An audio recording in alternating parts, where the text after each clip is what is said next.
জনতা party Udalguri জিলা কিষাণ মৰ্চাৰ সাধাৰণ সম্পাদক প্ৰমুখ্য উপসভাপতিসকল, অন্যান্য বিষয়ববীয়াসকল, খালিংদৰৰ বিষয়ববীয়াসকল আৰু লগতে আমাৰ ভাৰতীয় জনতা পাৰ্টিৰ কাৰ্যকৰ্তাসকল আৰু আমাৰ কৃষি বিজ্ঞান কেন্দ্ৰ আৰু কৃষি বিষয়াৰ কাৰ্যালয়ৰ পৰা অহা সন্মানীয় বিষয়াসকল আৰু লগতে আমাৰ উপস্থিত ৰাইজ, সভাখন চলোৱাৰ দায়িত্ব মোক দিছে, গতিকে সভাখন চলোৱাৰ কাৰণে মই আগবাঢ়িছোঁ।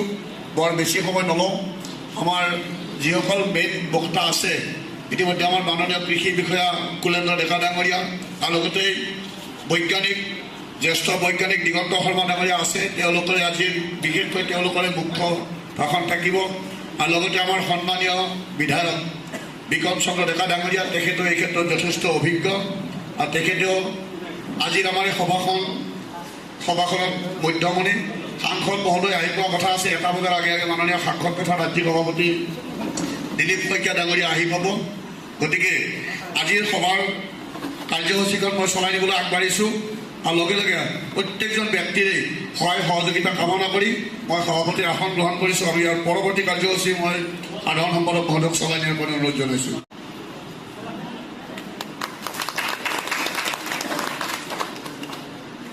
তাৰপিছত Shriyut Diganta Sharma, head of the senior scientist KVK, এখেতকো আমাৰ মাজত চিনাকি দিবলৈ অনুৰোধ জনা হ'ল। লগতে আমাৰ ওদালগুৰি জিলা কিষাণ মৰ্চাৰ পৰা এখেতক এখন আৰণাইৰে সম্বৰ্ধনা জনাবলৈ অনুৰোধ জনা হ'ল।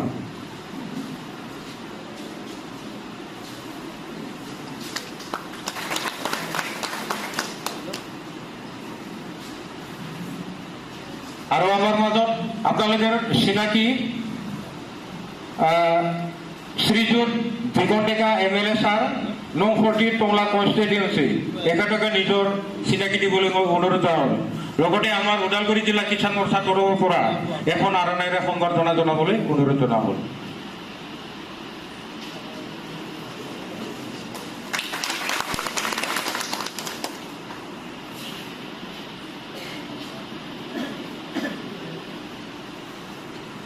ভাৰতীয় জনতা পাৰ্টি, এখেতকো নিজৰ চিনাকি দিবলৈ অনুৰোধ জনা হ'ল। লগতে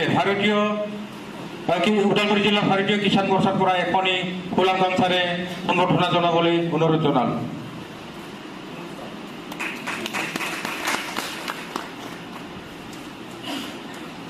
শ্ৰীযুত মিষ্টাৰ বিনয় নাথ, প্ৰেচিডেণ্ট OBC মৰ্চা ওদালগুৰি ডিষ্ট্ৰিক্ট ভাৰতীয় জনতা পাৰ্টি, এখেতকো নিজৰ চিনাকি দাঙিবলৈ অনুৰোধ জনা হ'ল। লগতে এখেতক আমাৰ কিষাণ মৰ্চাৰ তৰফৰ পৰা এখনি ফুলং গামচাৰে আদৰণি জনাবলৈ অনুৰোধ জনা হ'ল।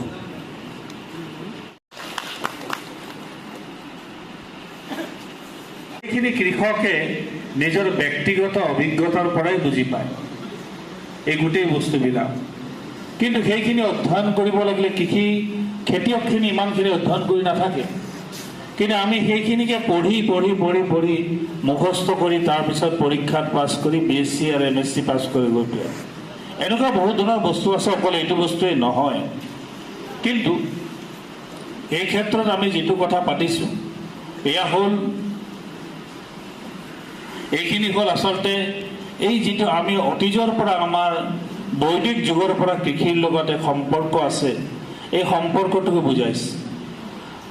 যদি বৈদিক যুগলৈ চাওঁ, আন এজন ঋষি, সেইজন হ'ল আমাৰ ৰজা দশৰথৰ যিজন ৰাজগুৰু আছিল, তেখেতৰ নাম আছিলে বশিষ্ঠ। বশিষ্ঠ মুনিৰ পুত্ৰ আছিলে শক্তিমুনি, আৰু শক্তিমুনিৰ পুত্ৰ আছিলে মহৰ্ষি পৰাশৰ। মহৰ্ষি পৰাশৰে এখন গ্ৰন্থ প্ৰণয়ন কৰিছিলে, সেই গ্ৰন্থখনৰ নাম হ'ল পৰাশৰ চুক্তি। পৰাশৰ চুক্তি গ্ৰন্থখন পৰৱৰ্তী কালত গৈ এখন লণ্ডনৰ মিউজিয়ামত পোৱা গৈছে। এই পৰাশৰ চুক্তি গ্ৰন্থখন তালপাতৰ ওপৰত লিখিছিলে। এই গ্ৰন্থখনত এনেকুৱা ধৰণৰ কৃষিৰ ওপৰত বহুখিনি শ্লোক তাত সন্নিৱিষ্ট হৈ আছে, যিখিনি বৈদিক কৃষিৰ লগত জড়িত হৈ আছে। যেনেকৈ তাৰ এটা শ্লোক, সাৰ্ধ মূৰ্ষ্টিং দয়ং মাৰ্গে যথচিত্ৰ লৱণং স্বৰে পদে পদে বিফলিতা তস্য ধান্যম ক্ৰুতুগৃহে। আৰু ঘৰলৈ ধানৰ আগ নাহে, সেই মানুহজনৰ ঘৰত পদে পদে বিফলতা আহে। যথচিত্ৰং লৱণং স্বৰে পদে পদে বিফলতা তস্য ধান্যম ক্ৰুতুগৃহে। সেইখন ঘৰত সদায় বিফলতা আহিব, যিখন ঘৰলৈ ধানৰ আগ নাহে। অৰ্থাৎ কৃষিজীৱী মানুহৰ বহুখিনি ক্ষেত্ৰত আমাৰ বহু সমস্যা নাথাকে। ধানখিনি খেতিপথাৰৰ পৰা আহিব, সৰিয়হখিনি আহিব, গোটেইখিনি আহিব। এইটোৱেই আচলতে তেতিয়াই বুজাই থৈ গৈছে, বৈদিক যুগৰ পৰাই বুজাইছে, গোটেইখিনি সন্নিৱিষ্ট কৰি বুজাইছে। আৰু বৈদিক যুগৰ যিবিলাক কৃষিৰ পদ্ধতি আছিলে, সেই পদ্ধতিবিলাক আমাৰ বহুত পাহৰি গ'ল, বহুতে অধ্যয়ন কৰিব নিবিচাৰে। কিন্তু পৰৱৰ্তী কালত এটা ভাৰতবৰ্ষৰ এটা সংগঠন গঢ়িলে, হেৰিটেজ এগ্ৰিকালচাৰ।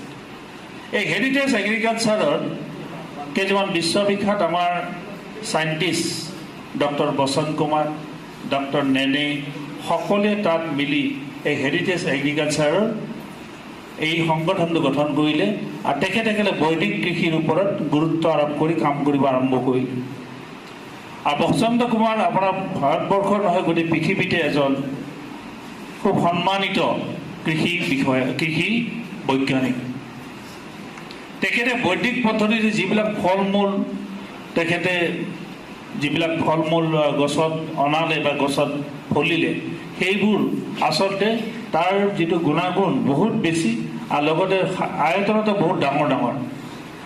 মই নিজে এবাৰ যিখন তেখেতৰ ফাৰ্ম আছিলে, সেইখন হ'ল আপোনাৰ বেংগালোৰৰ পৰা প্ৰায় 30 কিলোমিটাৰ দূৰত তামিলনাডুৰ বৰ্ডাৰত এখন ফাৰ্ম এখন তেখেতে অধ্যয়ন কৰিছে। আমি নিজে গৈ চাইছোঁ তাত যিবিলাক অৰ্গেনিক খেতি কৰিছে, তাত আমৰে হওক বা আমলখি হওক, একোটা আমলখি এটা আপেলৰ মান ডাঙৰ বুলি ক'ব লাগিব, সৰু আপেল এটাৰ মান ডাঙৰ।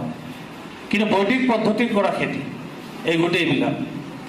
আৰু ডক্টৰ বসন্ত কুমাৰ আহি তেখেতে আমাৰ আসাম এগ্ৰিকালচাৰ ইউনিভাৰ্চিটিত থাকিও গৈছে, আহি তাত বহুতখিনি কথা পাতিও গৈছে। ডক্টৰ নেনে আপোনালোকে নিশ্চয় জানে, এটা সময়ত প্লেনিং কমিশ্যনৰ মেম্বাৰ আছিলে।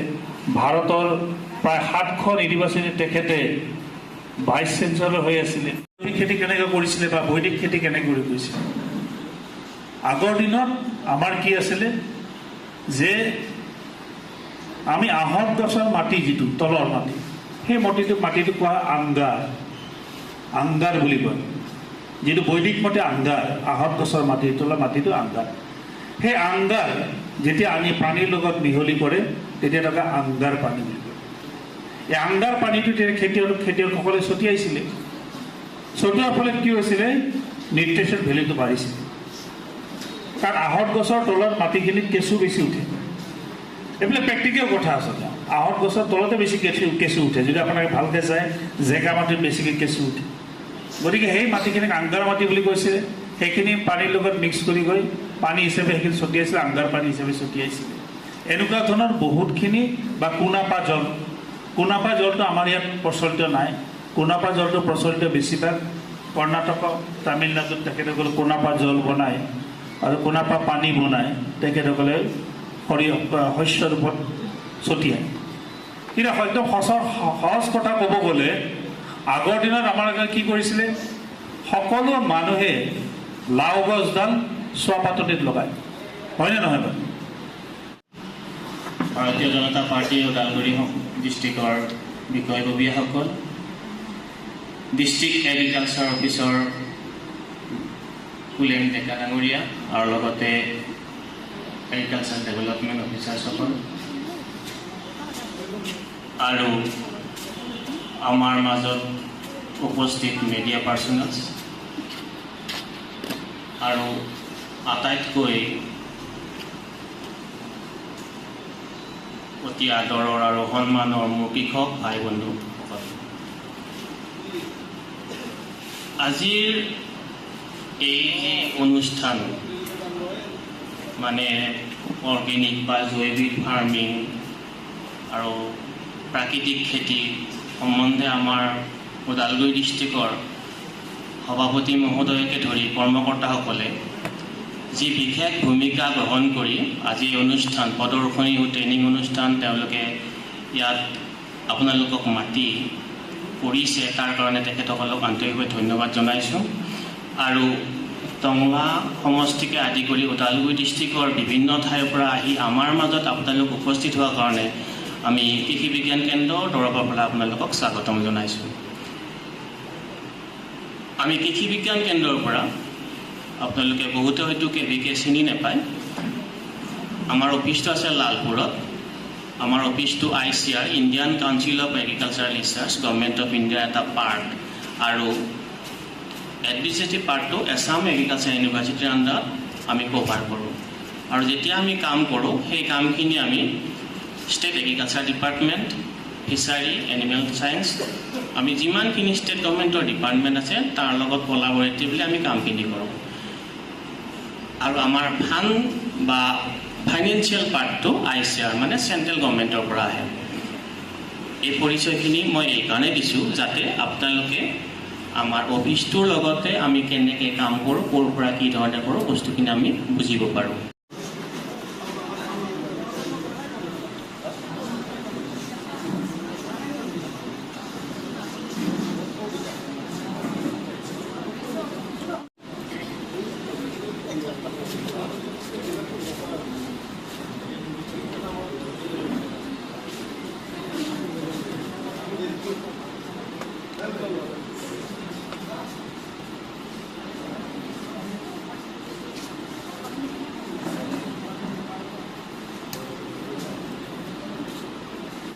সমষ্টি আমাৰ খে তি য় ক খে মানে হ'ল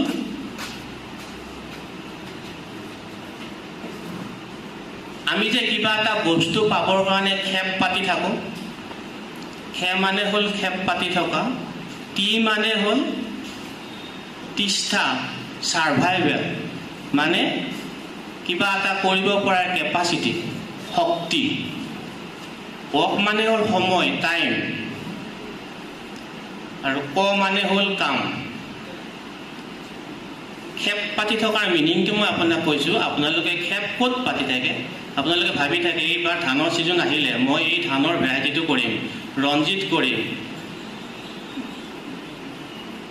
বা নুমলী কৰিম এই বস্তুটো আপোনালোকে ছিজনটো অহালৈকে ৱেইট কৰি থাকে সেই ছিজনৰ মতে কোনোবাই ভাবিছোঁ এইবাৰ মই তৰমুজ কৰিম এইবাৰ মই ৰঙালাও কৰিম এইবাৰ মই বিলাহী কৰিম যাতে কোনটো বস্তুত আমাৰ প্ৰফিটটো বেছি হয় সেই বস্তুটো আমি ৰখি থাকোঁ চাই থাকোঁ বজাৰখন চাই থাকোঁ যিসকল ভাল কৃষক আৰু তিষ্ঠা হ'ল আপোনালোকৰ যিটো সাৰ্ভাইভেল কেপাচিটি মানে আপোনালোকে কষ্ট সহ্য কৰিব পৰা কেপাচিটি সেই কেপাচিটি অকল চব মানুহৰ তাত নাথাকে অকল খেতিয়ক এজনৰহে সেই শক্তিটো থাকে বহুত সময়ত দেখা যায় খেতি কৰিলে 2 বিঘা 3 বিঘা 4 বিঘা মাটি কৰিলে তাৰপিছত বানপানীয়ে মাৰি লৈ গ'ল তেতিয়া কিন্তু আপোনালোক হতাশ নহয় আকৌ আপোনালোকে নেক্সট ছিজন আকৌ ধান কৰিব শাক চব্জি কৰিব আৰু সময়টো হ'ল সময়ৰ কাম আপোনালোকে সময়ত কৰিব লগা হয় আৰু কৰি গৈ থাকে যদি সময় শীতকালৰ বস্তু যদি আপুনি বৰ্ষালত লগাব খোজে তেতিয়াহ'লে নহয় আৰু কামখিনি আপোনালোকে নিষ্ঠাৰে কৰিলে আপোনাৰ খাদ্য বস্তুত আপুনি ফল এটা পাব এতিয়া ধানৰ ছিজন এতিয়া ধানত কঠীয়া লগাব আপোনালোকে লগাবনে নাই নে লগালে অলৰেডি লগালে এটা কথা আছে যে আগজানি বান্ধে আলি সি খাই নানান শালি জানে নহয় এইটো ডাকৰ বচনটো জানে নাই এই আলিটো কিয় বান্ধে আলিটো বান্ধে পানী ৰাখিবৰ কাৰণে কৰা আছে কিয় আছে মই আপোনালোকক কৈছোঁ আমি আমাৰ মাটিৰ পৰিমাণ কম পপুলেশ্যন বাঢ়ি গৈ আছে তাৰ কাৰণে কি হৈছে আমাৰ আজিৰ পৰা কিছু বছৰ আগত আমাৰ উদ্দেশ্য কি আছিলে ইম্প্ৰুভ ভেৰাইটি হাইব্ৰিড ধানৰ ভেৰাইটি হওক শাক চব্জি ভেৰাইটিত ইভলভ কৰিব লাগে উলিয়াব লাগে সেই হিচাপে আমি উলিয়াই গৈ আছোঁ এই যে ভেৰাইটিবিলাক হাইব্ৰিড ভেৰাইটি ইম্প্ৰুভ ভেৰাইটিবিলাক উলিয়াই গৈ আছোঁ তাত আমি কি লাগে সাৰৰ পৰিমাণ বেছি লাগে ঔষধৰ পৰিমাণ বেছি লাগে এই যে আমি প্ৰডাকশ্যন বঢ়াবৰ কাৰণে এই চেষ্টাৰ ফলত আমাৰ দিনে দিনে আমাৰ সাৰৰ পৰিমাণ ঔষধৰ পৰিমাণ আমি মাটিত এপ্লাই কৰি গৈ আছোঁ উৎপাদন বৃদ্ধি কৰিবৰ কাৰণে এতিয়া কি হৈছে এই যে সাৰ ঔষধ ব্যৱহাৰ কৰাৰ ফলত আমাৰ কিছুমান প্ৰব্লেম আহিছে আজি এটা কালি এটা এনেকৈ আমি প্ৰব্লেমবিলাক দেখি পাইছোঁ মাটিৰ গুণাগুণ নষ্ট হৈছে পানীৰ গুণাগুণ নষ্ট হৈছে, মানুহৰ শৰীৰত বিভিন্ন চাৰাগোলাপ আগতে কৈ গৈছে, মানুহৰ শৰীৰত বিভিন্ন বেমাৰে দেখা দিছে আৰু পৰিৱেশটো কমপ্লিট ধ্বংস হৈ পিনে ধ্বংসৰ পথত গৈ আছোঁ আমি। আমি গোটেই বহুত হেৰিকেইটা ভাৰতৰ ভিতৰতে এখন প্ৰথম দেশ হ'ব, কাৰণ আমাৰ এবাৰ ড্ৰেগনৰ ইণ্ট্ৰডিউচ আত্মাইদি কৰি দিয়াৰ পিছত এতিয়া তাৰমানে ড্ৰেগন শ্ব'পে কৰা হ'ল। এবাৰ মেইজৰ আমি বহুত দিন আগতে আত্মাইদি এটা ডেমনষ্ট্ৰেশ্যন দিছিলোঁ এইপিনি গেৰচুঙত, তাৰ কেইদিনমান পিছতে গোটেই চাৰিওফালে হ'ল। এবাৰ আমি ডেমনষ্ট্ৰেশ্যনত দিছিলোঁ আমাৰ ৱাটাৰমেলনৰ, সেইটো চাৰিওফালে হ'ল। তাৰমানে কি আমাৰ ওদালগুৰি জিলাখনত এনেকুৱা ধৰণে আমাৰ হেৰি নহয়, প্ৰাকৃতিকগতভাৱে আমি ঠাইখনৰ চিটুৱেশ্যনটো এনেকুৱা ঠাইত যি ৰং তাকে হয়। আমাৰ গেৰুৱাত আপেল ৰুইছে, আমাৰ অসমৰ কাৰণে হেৰি হোৱা আগত আমাৰ জাত এটা আছে, আপেলো হয়, আমি ক'ৰবাৰ পৰা আনি আছোঁ। এতিয়াতো আপেল বেৰৰ কথাটো হেৰিয়ে নাই, আপেল বগৰীটোতো গোটাই আমাৰ তাত হেৰিয়ে হ'ল, মানে কি হোৱা নাই আমাৰ তাত। গতিকে আপোনালোকে যদি আমাক সহায় কৰে বা আপোনালোকে আমাক সহায় কৰে, মানে আমিতো আপোনালোকৰ লগত থাকিমেই, আমি এইবিলাক কথা যদি কৰিব পাৰোঁ, আমাৰ ওদালগুৰি জিলাখন ভাৰতৰ ভিতৰতে কিন্তু আমাৰ এটা লেখত ল'বলগীয়া জিলা হ'ব। আজি একচুৱেলি আমি টংলাৰ এই প্ৰেক্ষাগৃহত আমাৰ ভাৰতীয় কিষাণ মৰ্চাৰ ওদালগুৰি ডিষ্ট্ৰিক্টৰ পৰা আয়োজন কৰিছিলে, আৰু ইয়াত আমাৰ টংলা বিধানসভা সমষ্টিৰ আমাৰ বিধায়ক ডাঙৰীয়া উপস্থিত আছিলে, আৰু লগতে আমাৰ ডিষ্ট্ৰিক্ট এগ্ৰিকালচাৰ অফিচৰ কৰ্মকৰ্তা বিষয়ববীয়াসকল আৰু আমাৰ আছাম এগ্ৰিকালচাৰ ইউনিভাৰ্চিটিৰ বিশ্বনাথ চাৰিআলিৰ পৰা অহা এছিষ্টেণ্ট প্ৰফেচৰ ডক্টৰ কলিতা, আৰু আমাৰ কৃষি বিজ্ঞান কেন্দ্ৰ ওদালগুৰিৰ ফালৰ পৰা আমাৰ এই চাইণ্টিষ্টসকল বা ছিনিয়ৰ চাইণ্টিষ্ট, এনেকৈ আমি গোটেই খেতিয়কসকলৰ লগত আজি উপস্থিত আছিলোঁ। আৰু ইয়াতে এই শিবিৰটোত একচুৱেলি প্ৰাকৃতিক খেতি বা জৈৱিক খেতি কেনেকৈ কৰা হয়, কি ধৰণে কৰিব লাগিব, তাৰ ওপৰত বিশেষভাৱে আলোচনা কৰা হয়, আৰু ইয়াত যাতে ৰাসায়নিক সাৰৰ পৰিমাণ আমি কমাব পাৰোঁ, আৰু যাতে অৰ্গেনিক জৈৱিকভাৱে আমি খেতিয়কসকলক যাতে কেনেকৈ কৰিব লাগে এই বস্তুটোৰ ওপৰত ট্ৰেইনিং যাতে আমি দিব পাৰোঁ প্ৰশিক্ষণৰ জৰিয়তে, তাৰ ওপৰত বিশেষভাৱে আলোচনা কৰা। ইয়াত মিনিমাম 100কৈ ওপৰত প্ৰশিক্ষাৰ্থী মানে খেতিয়ক ষ্টেক হোল্ডাৰ এনেকৈ অংশগ্ৰহণ কৰে, আৰু এই যে খেতিয়কসকলৰ মাজত উৎসাহ দেখা গৈছে, আৰু তেওঁলোকে মষ্ট প্ৰবেবলি নিজৰ খেতিত যাতে তেওঁলোকে এই জৈৱিক বা নেচাৰেল ফাৰ্মিং পদ্ধতি ব্যৱহাৰ কৰে, তাৰ ওপৰত আশা ৰাখিছোঁ আমি। যিহেতু বাৰিষাৰ বতৰ, কৃষকৰ কাৰণে কিবা উপযোগী কিবা আছে নেকি? এতিয়া একচুৱেলি বাৰিষাৰ বতৰ, গতিকে খেতিয়কসকলে তেওঁলোকৰ ধান লগোৱাত মেক্সিমাম ব্যস্ত। আমাৰ ওদালগুৰি ডিষ্ট্ৰিক্টত মেক্সিমাম ধান কৰে, আৰু গতিকে ধানৰ কাৰণে খেতিয়কসকলক আজি এই মিটিঙতে কোৱা গ'ল যে যি এৰিয়াবিলাকত আমাৰ ফ্লাড হয়, মানে বানপানী হয়, সেই এৰিয়াবিলাকত যাতে আমি বানপানী প্ৰতিৰোধী জাত যেনেকৈ ৰঞ্জিত চাবন বা স্বৰ্ণ চাবন এনেকুৱা জাত যাতে আমি কৰোঁ। এইবিলাক জাত কৰিলে একচুৱেলি কি হয়, আমাৰ 7 দিনৰ পৰা 8 দিন যদি ইহঁত পানীৰ তলতো থাকে, সিহঁতৰ কিন্তু উৎপাদনটো নষ্ট নহয়, একে সমানে উৎপাদন পাব। গতিকে খেতিয়কসকলে যদি এই জাতবিলাক বানপানী হোৱা প্ৰৱণতা থকা এলেকাবিলাকত যদি কৰে, তেতিয়াহ'লে উপকৃত হ'ব।